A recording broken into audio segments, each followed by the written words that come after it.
Hi అండి, అందరికీ నమస్కారం. మనం గత 4 రోజులుగా వైశాఖ మాసం యొక్క ప్రాశస్త్యాన్ని గురించి తెలుసుకుంటున్నాము. అందులో భాగంగా ఈ వైశాఖ మాసంలో అనేక పర్వదినాలు ఉన్నాయని కూడా చెప్పడం జరిగింది. ఇటీవలే అక్షయ తృతీయని గురించి మనందరం తెలుసుకున్నాము.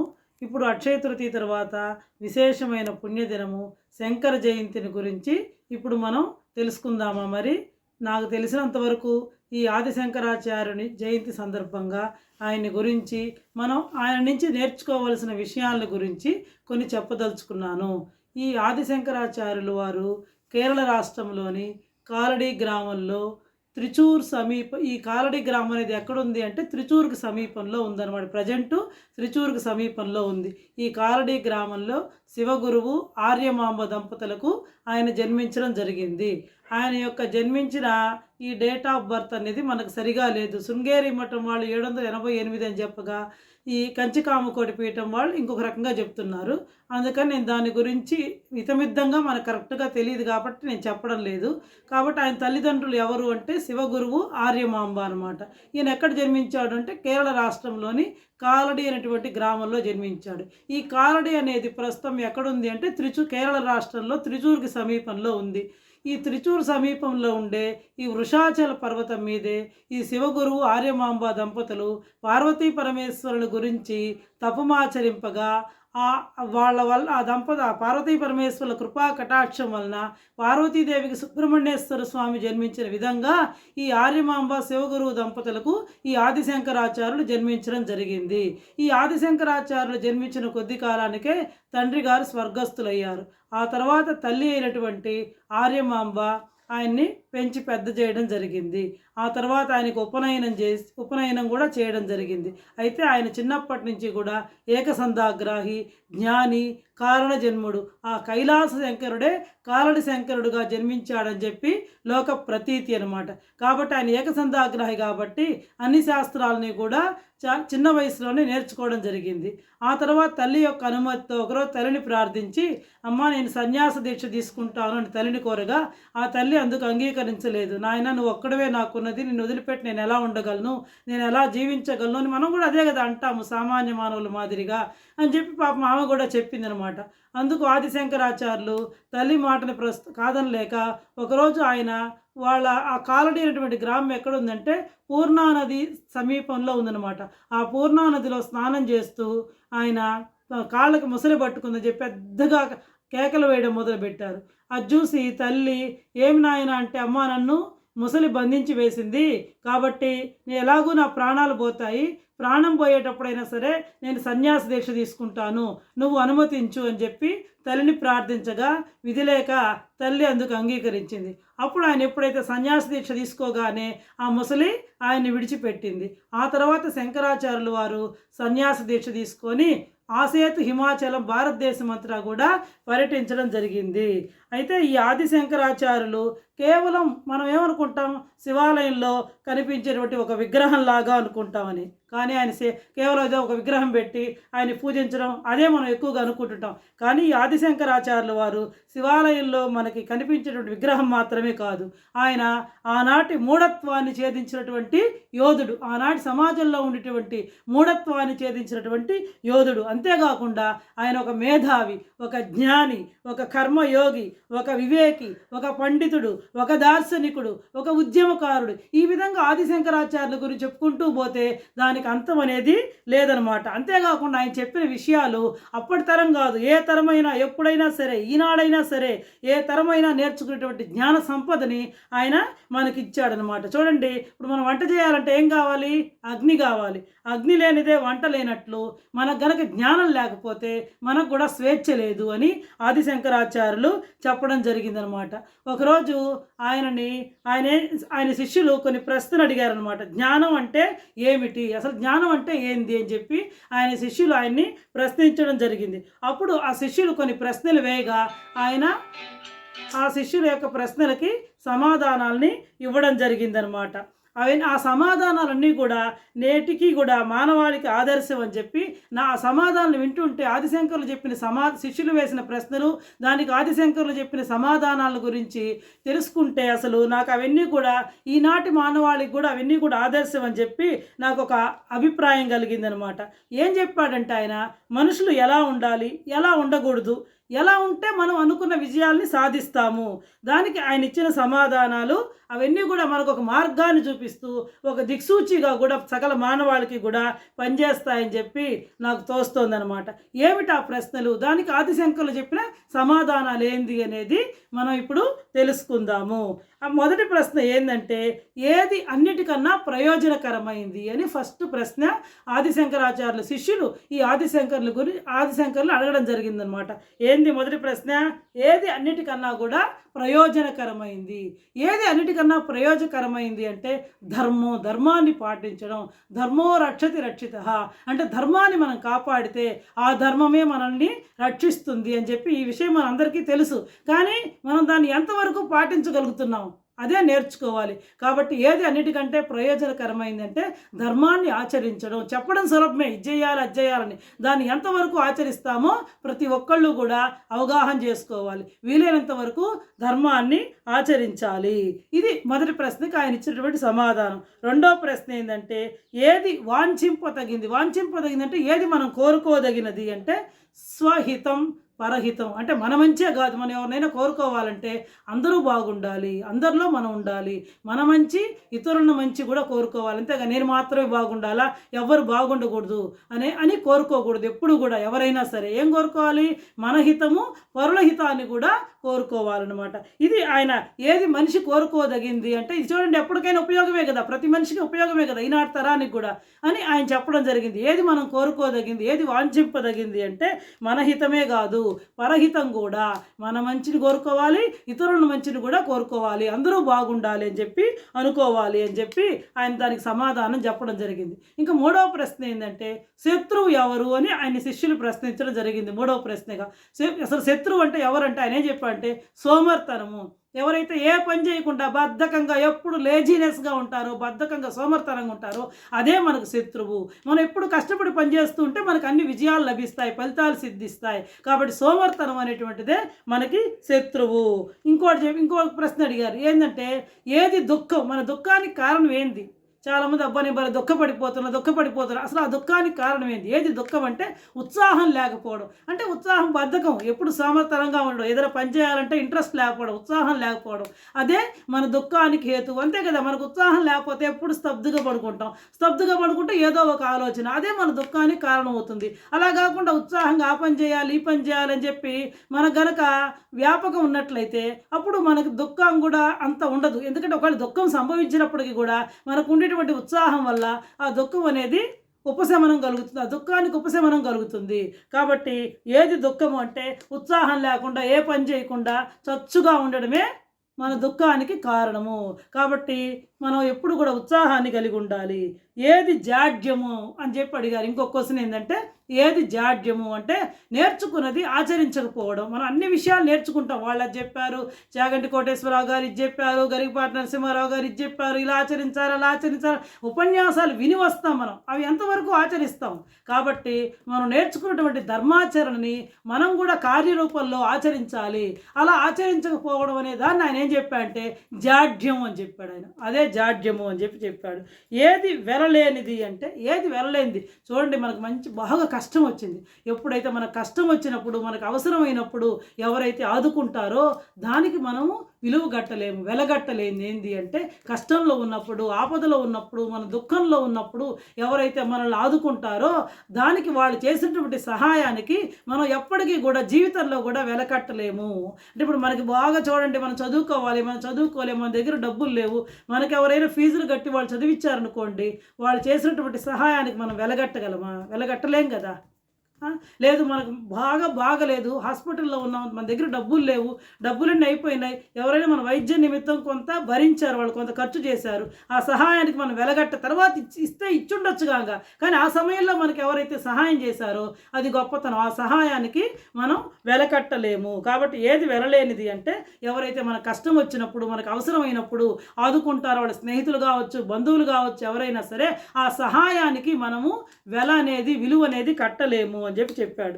ఇంకా ఎవరి చేత ప్రపంచం జయించబడుతుంది అని చెప్పి వాళ్ళు 7వ ప్రశ్నగా అడగడం జరిగింది. ఏంది, ఎవరు ప్రపంచాన్ని జయిస్తారు, ఎవరి చేత ప్రపంచం జయించబడుతుంది అని చెప్పి శిష్యులు అడిగిన ప్రశ్నలకి ఆదిశంకరాచార్యులు ఏమని సమాధానం చెప్పారంటే, ఎవరైతే సత్యాన్ని పాటిస్తారో, ఓర్పును కలిగి ఉంటారో ఆ వ్యక్తి చేత మాత్రమే ప్రపంచం జయించబడుతుంది. ఎవరైతే ఎప్పుడు సత్యాన్నే పలుకుతారో, ఎవరైతే సత్యం పలకడంతో పాటు ఓర్పును కూడా కలిగి ఉంటారో ఆ వ్యక్తే ప్రపంచాన్ని జయిస్తాడు, ఆ వ్యక్తి చేతనే ప్రపంచం జయించబడుతుంది అని చెప్పి ఈ ఆదిశంకరాచార్యులు సమాధానం చెప్పడం జరిగింది. ఇప్పుడు సత్యహరిశ్చంద్రుడు చూడండి, ఆయన సత్యాన్నే పలికాడు. ఇప్పటికి కూడా సత్యం పలకడంలో ఎవరు అంటే మనం సత్యహరిశ్చంద్రుడిని ఉదాహరణగా చెప్తాం. అదేవిధంగా ఓర్పు అంటే మహాభారతంలో కూడా ధర్మరాజు ఎప్పుడు సత్యాన్నే పలుకుతాడు, ఓర్పుని కూడా చాలా ఓర్పు సహనవంతుడు అనమాట ధర్మరాజుకి పేరు. కాబట్టే ఆయన ప్రపంచాన్ని యుద్ధ రంగంలో కూడా జయించడం జరిగింది. కాబట్టి ఎవరైతే సత్యాన్ని ఓర్పుని పాటిస్తారో, కలిగి ఉంటారో వాళ్ళే వాళ్ళ చేతనే ప్రపంచం అనేది జయించబడుతుంది. ఇంకో క్వశ్చన్ ఏమడిగారంటే, ఏది దానం అంటే ఏంది, ఏది చేస్తే దానము అంటే ఆకాంక్ష. ఇప్పుడు మనం ఏదైనా ఒక వస్తువు ఇచ్చామనుకోండి, మళ్ళీ ఆయన మనకేమి ఇస్తాడు అని ఆకాంక్షించకూడదు, కోరుకోకూడదు అనమాట. మనం ఎలాంటి ప్రతిఫలాపేక్ష లేకుండా, ఆకాంక్ష లేకుండా మనకున్న దాంట్లో చేసేదే దానము. ఇప్పుడు మనం ఒక వస్త్రం దానం చేసాం, నేను 500 రూపాయలు చీర పెట్టా, అవును నాకు 1000 రూపాయలది పెట్టాలి, లేదా నాకు 200దే పెట్టింది, ఇలా అనుకోకూడదు. అది దానం కిందకు రాదు. అలాంటి దానం వ్యర్థం. నువ్వు లేదు కీర్తి ప్రతిష్టలు, నేను అంత పని చేశా, నన్ను అంతమంది పొగడాలి, లేదా ఇంతమంది పొగడాలి, కీర్తి ప్రతిష్టల కోసము, లేదా బాహటంగా అందరూ మెచ్చుకోవాలి, లేదా నా పేరు పేపర్లో రావాలి, ఇలా చేసేటటువంటిది దానమే కాదు అని ఆదిశంకరాచార్యులు నిర్ద్వంద్వంగా చెప్పడం జరిగింది. ఏది దానం అంటే మనం ఆకాంక్ష లేకుండా, ప్రతిఫలాపేక్ష లేకుండా, ఎలాంటి కోరిక లేకుండా, ఎలాంటి ప్రయోజనాన్ని వాళ్ళ దగ్గర నుంచి ఆశించకుండా చేసేదే దానము, అసలైనటువంటి దానము అని ఆదిశంకరాచార్యుల వారు చెప్పడం జరిగింది. ఇంకా ఆయన ఏం చెప్పాడు, ఇంకొక క్వశ్చన్ ఏం అడిగారంటే, ఎవరు స్నేహితులు, అసలు స్నేహితులు అంటే ఎవరు అని చెప్పి మళ్ళా శిష్యులు ఆయన్ని ప్రశ్నించడం జరిగింది. దానికి ఆయన ఏం చెప్పాడంటే, ఎవరైతే పాపాన్ని నివారించేవారు, మనం ఏదైనా తప్పులు చేస్తున్నాం, చేయరా అని మనల్ని ఎంకరేజ్ చేయకుండా, నువ్వు చేసే తప్పు, నువ్వు ఇలా చేయకూడదు, నువ్వు ఇలా ప్రవర్తించాలి, ఎవరైతే మనల్ని సన్మార్గం వైపు నడిపిస్తారో, మనలో ఉండే తప్పుల్ని చెప్పి మనల్ని సరిదిద్దుతారో వాళ్ళే నిజమైన స్నేహితులు. అంతేగాని హోటల్లో పోదాంపా, ఖర్చు పెట్టుకుందాంపా, లేదా తాగుదాంపా, సినిమాలో పోదాంపా, అలా మనల్ని చెడు మార్గం వైపు పయనించేటువంటి వాళ్ళు నిజమైనటువంటి స్నేహితులు కాదు.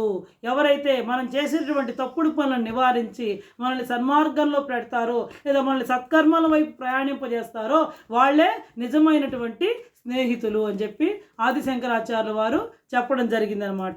తర్వాత ఏది పాతకం, ఏది పాపం అంటే ఏంటి అంటే దానికి ఏం చెప్పారంటే, హింసే, ఇతరులను హింసించడం. అది మాటల ద్వారా కావచ్చు, చేతల ద్వారా కావచ్చు, మనిషిని చంపడం ద్వారా కావచ్చు. కొందరు మాట్లాడితే కూడా చాలా లోపల గుచ్చుకుంటుంది, గుండెల్లో గుచ్చుకుంటుంది. కాబట్టి ఈ హింస అనేది విధ్వంసానికి కూడా దారితీస్తుంది అని చెప్పి ఆయన ఆనాడే చెప్పడం జరిగిందనమాట. ఇప్పుడు కాదు, ఆదిశంకరాచార్యుల వారు. ఏది పాపము అంటే హింసించడం ఒక మనిషిని, అది శారీరకంగా కావచ్చు, మానసికంగా కావచ్చు, ఎలా అయినా కావచ్చు. ఈ హింసించడం అనేటువంటిదే మహాపాపము. ఈ హింస అనేది తర్వాత దేనికి దారితీస్తుందంటే విధ్వంసానికి, ప్రళయానికి కూడా దారితీస్తుంది అని చెప్పి చెప్పడం జరిగింది. ఇంకా ఎవరు జీవితంలో పైకి ఎదుగుతారు, ఉన్నత స్థానాలకు ఎవరు ఎదుగుతారు అంటే దానికి ఆన్సర్ ఏం చెప్పాడంటే ఆయన, ఎవరికైతే వినయం ఉంటుందో వాళ్ళే జీవితంలో ఉన్నత స్థానాలకు ఎదుగుతారు. ఒక్కొక్కళ్ళు చూడండి కోపం ఉంటుంది, ఒక్కోసారి నలుగురు అంటారు కూడా మన టైం బాగలేనప్పుడు అనొచ్చు, కానీ వాటిని ఓర్పుతో భరించి మనం జీవితంలో ఎదిగి వాళ్ళకి చూపించాలి. అది గొప్పతనం అనమాట. అది ఎప్పుడు సాధ్యమవుతుంది, మనం వినయం కలిగి ఉంటే. వాళ్ళు ఒకటి అడిగారు, మనం 4 అడిగాము, దీనివల్ల మనం ఏం సాధించేది ఏమి ఉండదు. ఎప్పుడైతే మనం వినయ విధేయతలు కలిగి మనం అనుకున్న సాధించి చూపిస్తామో అదే గొప్పతనము. కాబట్టి ఎవరు జీవితంలో ఉన్నత శిఖరాలకు ఎదుగుతారంటే వినయ విధేయతలు ఉండేవాళ్ళు, వినయం కలిగినటువంటి వాళ్ళు అని చెప్పి ఆయన చెప్పడం జరిగింది. ఎవరు ప్రత్యక్ష దేవత అని అడిగారు అన్నమాట శిష్యులు. మనకి ప్రత్యక్షంగా కనపడేటువంటి దేవత ఎవరు అంటే ఆయన ఏం చెప్పాడంటే తల్లి, మాతృదేవోభవ. ఈ ప్రపంచంలో ఈ భూమిపై మనకి ప్రత్యక్ష దేవత ఎవరంటే అమ్మ అని చెప్పాడనమాట ఆయన. భూమిపై ప్రత్యక్ష దేవత ఎవరు అంటే అమ్మ, తల్లియే ప్రత్యక్ష దైవం. మన శాస్త్రాలు కూడా ఘోషిస్తున్నాయన్నమాట, తల్లే ప్రత్యక్ష దైవము అని చెప్పేసి. తల్లిదండ్రులను పూజిస్తే అంతకు మించినటువంటి పూజ ఇంకొకటి లేదు. నువ్వు ఇంట్లో తల్లిదండ్రులు చూడకుండా వదిలేసి గుడికి పోయి నేను ఆ పూజలు చేశా, ఈ పూజలు చేశా, లక్ష విలువార్చన చేశా, సహస్రఘటాభిషేకం చేశా, ఇవన్నీ చేస్తే ఎలాంటి ప్రయోజనము ఉండదు. తల్లిదండ్రులే ప్రత్యక్ష దేవతలు. ఇంకా అసలు చెప్పాలి అంటే తల్లే, అమ్మే ఈ భూమి మీద ప్రత్యక్ష దేవత అని చెప్పారు. కాబట్టి మనం ఏ పని చేసినా కూడా ఫస్ట్ ఎవరికి నమస్కరించి వెళ్ళాలంటే తల్లికి నమస్కరించాలి. అందుకే శాస్త్రాలు కూడా ఏమని ఘోషిస్తున్నాయి, మాతృదేవోభవ, పితృదేవోభవ, ఆచార్య దేవోభవ, తర్వాతే దైవానికి స్థానం ఇవ్వడం జరిగింది. ఫస్ట్ తల్లి, తండ్రి, గురువు, దైవం అన్నమాట.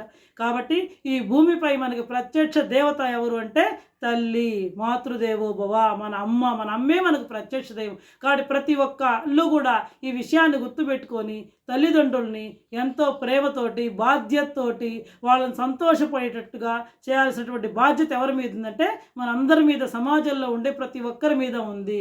కాబట్టి తల్లిదండ్రులను ఎవరు కూడా హింస పెట్టకూడదు, బాధ పెట్టకూడదు. ఎందుకంటే భూమి మీద కనపడే ప్రత్యక్ష దైవాలే మన తల్లిదండ్రులు.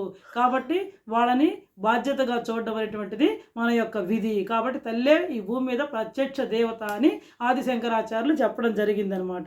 ఇంకా మనము వేటిని మనుషులు సంపాదించాలి, మనం దేన్ని సంపాదించుకోవాలంటే ఆయన ఏం చెప్పారంటే విద్యని బాగా చదువుకోవాలి, విద్యని సంపాదించాలి. అదేవిధంగా ధనాన్ని సంపాదించాలి. అదేవిధంగా మంచి ఆరోగ్యం కలిగి ఉండాలి, మంచి ఆహారం తీసుకోవాలి, మంచి బలాన్ని సంపాదించాలి. ఆ తర్వాత మంచి కీర్తిని గడించాలి బాగా మనం చేసేటువంటి పనుల ద్వారా. ఆ తర్వాత మంచి సత్కర్మలు చేయాలి, మంచి పుణ్యాన్ని సంపాదించాలి. వీటిల్ని మనుషులు సంపాదించాలి. అందుకే ఒక శ్లోకం కూడా ఉంది, విద్యా దదాతి వినయం, వినయాధ్యాతి పాత్రతాం, పాత్రత ధనమాప్నోతి, ధనమర్థం ఇదం సుఖం. విద్య అనేది ఎందుకు ఉపయోగపడాలి? వినయానికి ఉపయోగపడాలి. మేము చదువుకున్నాం కదా అని అహంకారంతో ఉండకూడదు. విద్యా దదాతి వినయం, చదువుకున్న వాళ్ళు వినయ విధేయతలు కలిగి ఉండాలి. ఎప్పుడైతే ఆ వినయ విధేయతలు కలిగి ఉంటారో విద్యా దదాతి వినయం, వినయాధ్యాతి పాత్రతాం. ఎప్పుడైతే మనం వినయాన్ని కలిగి ఉంటామో అప్పుడు మనకి ఏదైనా ఉద్యోగానికి కానీ ఏదైనా డబ్బులు సంపాదించడానికి దేనికైనా సరే అర్హత లభిస్తుంది. పాత్రత ధనం ఆప్నతి. ఎప్పుడైతే మనకు ఒక ఉద్యోగానికో దేనికి అర్హత లభించింది అనుకోండి, దానివల్ల మనం ధనాన్ని సంపాదించుకోవచ్చు. పాత్రత ధనమర్థం ఇదం సుఖం. ఆ ధర్మ మార్గంలో సంపాదించినటువంటి ధనం ద్వారా మనం ఇహలోకంలో సుఖాలని పొందవచ్చు. ఇంకా ధనం ద్వారా సత్కర్మల్ని ఆచరించి పుణ్యాన్ని కూడా పొందవచ్చు. కాబట్టి వేటిని మనుషులు సంపాదించాలంటే బాగా చదువుకోవాలి, మంచి విద్యని సంపాదించాలి, జ్ఞానం నేర్చుకోవాలి. ఇంకా ధనాన్ని ఎట్లా పడితే అట్లా అక్రమ అర్జన కాదు, మనం సక్రమంగా ధనాన్ని సంపాదించాలన్నమాట. ధనాన్ని సంపాదించాలి, తర్వాత మంచి ఆరోగ్యాన్ని కలిగి ఉండాలి, బలాన్ని సంపాదించాలి. వీటి ద్వారా మనకి మంచి కీర్తిని పొందాలి. ఇంకా సత్కర్మాలను ఆచరించి పుణ్యాన్ని కూడా సంపాదించుకోవాలి. వీటిల్ని మనుషులు సంపాదించుకోవాలి అని చెప్పి దేన్ని విద్య, ధనం, బలం, కీర్తి, పుణ్యం వీటిల్ని మనుషులు సంపాదించుకోవాలని చెప్పి ఆదిశంకరాచార్యులు చెప్పడం జరిగింది. ఇంకా మనం వేటిని కాపాడుకోవాలి. ఇవి సంపాదించుకోగానే కాదు, ఈరోజు సంపాదించాం రేపు మళ్ళీ ఈరోజు మనకు బ్రహ్మాండంగా కీర్తి వచ్చింది, రేపు పోయి మనం చెడ్డ పని చేసాం, అప్పుడేమవుతుంది, ఉన్న కీర్తి కూడా పోతుంది. కాబట్టి మనం వేటిని కాపాడుకోవాలంటే కీర్తిని, బుద్ధి అంటే మనం మంచి ఆలోచనలు, మంచి పనులు చేసి దాన్ని మంచి పనులు చేయడానికి ప్రేరేపించేదే మన బుద్ధి అనమాట. కాబట్టి మన బుద్ధి ద్వారా మంచి పనులను చేసి ఆ కీర్తిని, బుద్ధిని మనం కాపాడుకోవాలి, కీర్తిని కాపాడుకోవాలన్నమాట. ఇంకా ఎవరు సూరులు, ఎవరు వీరులు, ఎవరు సూరులు అని చెప్పి చిట్ట చివరి ప్రశ్న 15వ ప్రశ్నగా శిష్యులు ఆదిశంకరాచార్యుని అడగడం జరిగింది. అప్పుడు ఆయన దానికి సమాధానంగా ఏం చెప్పాడంటే ఎవరైతే భయంతో, ప్రమాదంతో, ఆపదలో, కష్టంలో ఉంటారో వాళ్ళని ఎవరైతే రక్షిస్తారో వాళ్ళే నిజమైనటువంటి సూరులు. అంతేకాకుండా మనం సుఖంగా ఉన్నప్పుడు వచ్చి చుట్టాలందరూ వచ్చి 4 రోజులు కూర్చొని తిరిగిపోయి, మనం కష్టంలో ఉన్నప్పుడు, మనం భయంతో ఉన్నప్పుడు, మనం ఆపదలో ఉన్నప్పుడు మనల్ని ఎవరు పట్టించుకోరో అలాంటి వాళ్ళు సూరులు కాదు. ఎవరు సూరులు అంటే మనం నిజంగా కష్టంలోనూ, ఆపదలోనూ, రక్షణలోనూ ఉన్నప్పుడు వచ్చి ఎవరైతే మనల్ని ఆదుకుంటారో అలాంటి వాళ్ళే సూరులు అని చెప్పి ఆదిశంకరాచార్యులు చెప్పడం జరిగింది. మనం దారిలో వెళ్తూ ఉంటాం అనుకోండి, ఏదైనా ఒక వెహికల్ వచ్చింది, మనం చూసుకోము. అప్పుడు ఎవరైతే వచ్చి మనల్ని పక్కకు లాగుతారో, రక్షిస్తారో అలాంటి వాళ్ళే సూర్యులు. ఎందుకంటే మనం ఆపదలో ఉన్నాం, లేదు మనకు ఒక కష్టం వచ్చింది, మన ఇంటి పక్క ఇంటి వాళ్ళు కానీ ఎవరైనా వచ్చి మీకేం పర్వాలేదు, మీకు ఏమైనా అవసరం అయితే మేము ఉన్నామని చెప్పారనుకోండి, వాళ్ళే సూర్యులు. కాబట్టి ఎవరికైతే ఆపదలో, రక్షణలో ఎవరైతే సహాయపడతారో వాళ్ళే నిజమైనటువంటి సూర్యులు అని చెప్పి ఆదిశంకరాచార్యులు చెప్పడం జరిగిందనమాట. మనం ఏం చేస్తాం, శంకర జయంతి అంటే ఏదో శంకరాచార్యుల విగ్రహానికి బాగా ఆవు పాలతో అభిషేకం చేసేసి ఆయన బాగా పూజించి లేదా అక్షబిల్వ వాచి లక్షతులు సార్చన చేస్తారనమాట.